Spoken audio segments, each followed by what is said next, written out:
Troub's Alley, a novel by Sally Champlin. Troub. There's good garbage and there's bad garbage. It takes a connoisseur to know the difference. Troub went through 2 cans and found the good garbage. A couple half-drunk cans of Coors and some beef jerky. Breakfast. He'd have to share it with the old Tom that was wandering between his legs, but he thought that was cool. A friend in need, don't you know? Troub settled down in one corner of his alley, a cardboard box filled with newspapers, a couple butts cadged from the gutter. It was a prime Sunday morning. Eddie woke up with his heart beating to hell and gone in his chest. Had another nightmare. His dad had killed his mom with a butcher knife and was coming after him, and his feet were stuck in something that felt like slow cement. He always woke up just before the knife hit. Shit. At least today's excuse was that he was going to study math with Liz. That meant he didn't have to sit around with his father pretending they were buddies. That guy didn't care. He had a dim memory of his mom looking good sometime when he was really young, before his real dad had run off with some bimbo. They were living in the country then. Now they lived in the city, and he'd just turned 14. But he felt like he was 50 after one of his nightmares. He got up and immediately brushed his teeth. Nightmares gave him woolly teeth. Face it, Eddie, you're weird. Johnny. Top of the 9th. It was up to him. He let 2 of them go by, cool as a cucumber. The crowd was going crazy, and he almost lost it from the pressure. Then, like those movies that slowed down at point of impact, he saw his ball coming. He slowly swung and hit a bruiser over the fence like a bat out of left field. The crowd stood and roared. He was Babe Ruth, Hank Aaron. He was Johnny Forsythe with a heart condition waking up to another excruciating Sunday. Johnny sat up and shivered, bathed in sweat again. He rushed to the shower. He didn't want his mom to see the sweat like last Sunday when she kept him in bed the whole goddamn day. But Monday after school, he'd play ball again, and he'd feel good, even if he did play secretly. He saw his zitty twin brother, Emmett, looking at him as he grabbed his mitt and headed for the bathroom. Johnny pointed at Emmett with an angry finger. You say shit about sweat to her and I'll kill you. Emmett covered his mouth with his hand and shook his head. Emmett whispered behind his hand, Don't say shit, Johnny. Mom will really kill you. No, she won't. She'll just put me to bed again, so don't say shit, Emmett.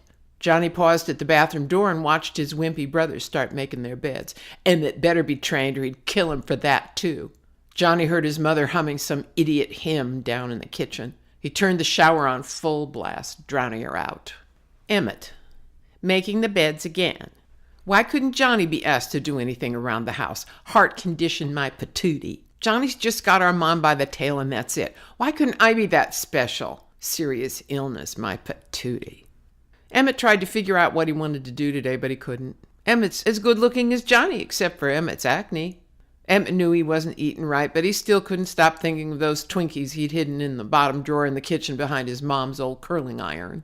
Twinkies and TV. There was a Three Stooges marathon on that day, but he couldn't remember when it started or which channel. He wondered if his mom would be bothered by the noise of the TV if he kept it really low. Wouldn't miss Curly for anything. Lizbeth.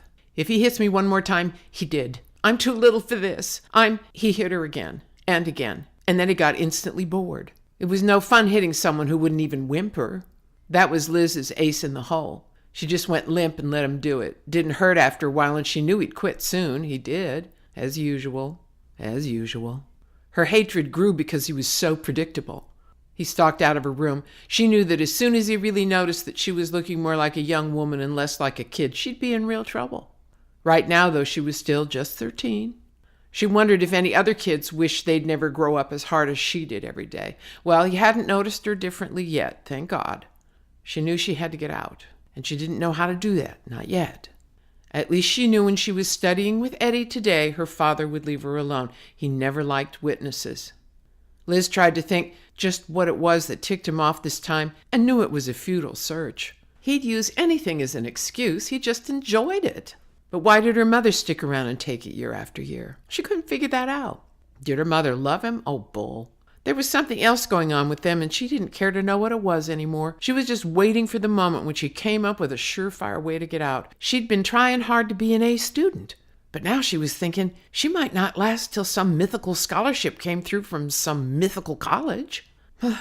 There was no love lost between Lisbeth and her folks. She'd learned how few rights she had a couple of years before when she saw the smirk on that social worker's face. The social worker had told her that she had both parents at home and was adequately supported financially, and she was powerless. Well, that's how she felt. But soon, oh soon, even if it means bolting from their ugly 2-level apartment some midnight with a small bundle in her hand, she didn't care anymore. She brightened up at the thought of Eddie's coming over and quietly got a bowl from the kitchen, filled it up with cold water and ice, got a washcloth from the linen closet, and went back to her room, gently closing the door behind her. She started soaking her swelling face and longed for someone who just plain loved her, someone as well as Eddie. Troub. He sat in his cardboard home and he burped, pulled out his old harmonica. Pretty soon he'd have to cadge a new one from somewhere, God knows where. He made no never mind about that, things turned up. He enjoyed some old Gershwin and a little porter most evenings, although porter paled on him after a while. Usually ended up playing a simple blues. Blues last a lifetime, Troub always said. Troub stopped playing, stared at a wall, and thought for a bit. Been a while since he'd talked to anyone of any interest. He looked at the old Tom curled in his lap. Troub gave him the last of the jerky, and then he played. Something's coming, I don't know what it is, but it is gonna be great. West Side Story, Mr. Right? Brilliant. Yep. Pretty soon now, Troub could feel a journey building in his old dancer's bones.